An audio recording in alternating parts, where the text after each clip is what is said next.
அன்னை தகவல் சேனலில் இன்றைக்கி என்ன பார்க்க போகிறோம் அப்படின்னா, சென்ட்ரல் ரிசர்வ் போலீஸ் ஃபோர்ஸில் கால்ஃபார் பண்ணியிருக்காங்க. எத்தனை போஸ்டிங் அப்படின்னா 169 கான்ஸ்டபிள் போஸ்டிங்க்கு கால்ஃபார் பண்ணியிருக்காங்க. இது ஸ்போர்ட்ஸ் கோட்டா 2024க்கான போஸ்டிங்.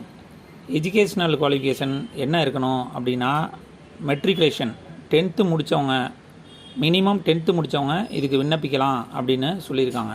குவாலிஃபிகேஷன் என்ன அப்படின்னா, ஸ்போர்ட்ஸ் பர்சனாக இருக்கணும்.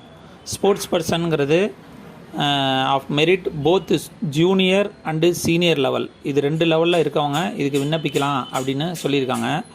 ஏதாவது ஒரு ஸ்போர்ட்ஸில் ஸ்டேட் லெவலோ, நேஷ்னல் லெவலோ, இன்டர்நேஷ்னல் லெவலோ பார்ட்டிசிபேட் பண்ணி ப்ரைஸ் வாங்கினவங்க இதுக்கு விண்ணப்பிக்கலாம் சொல்லியிருக்காங்க. மற்றும் Olympic association during the last 3 இயர்ஸில் ஏதாவது அவார்டு வாங்கினவங்க 1/1/2021 31/12/2023 வாங்கினவங்களும் இதுக்கு விண்ணப்பிக்கலாம் அப்படின்னு சொல்லியிருக்காங்க.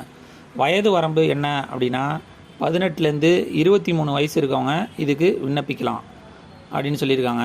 இதில் விண்ணப்பித்து வெற்றி பெற்றீங்க அப்படின்னா பிளேஸ் ஆஃப் போஸ்டிங் இந்தியாவில் எங்கே வேணாலும் ஏதாவது ஒரு டிபார்ட்மெண்ட்டில் போடுவோம் அப்படின்னு சொல்லியிருக்காங்க. விண்ணப்பிக்க கடைசி நாள் 12/2/2024. டிஸ்கிரிப்ஷனில் லிங்க் கொடுத்துருங்க. விண்ணப்பித்து வெற்றி பெற்று பணியில் சேர்க. நன்றி, வணக்கம்.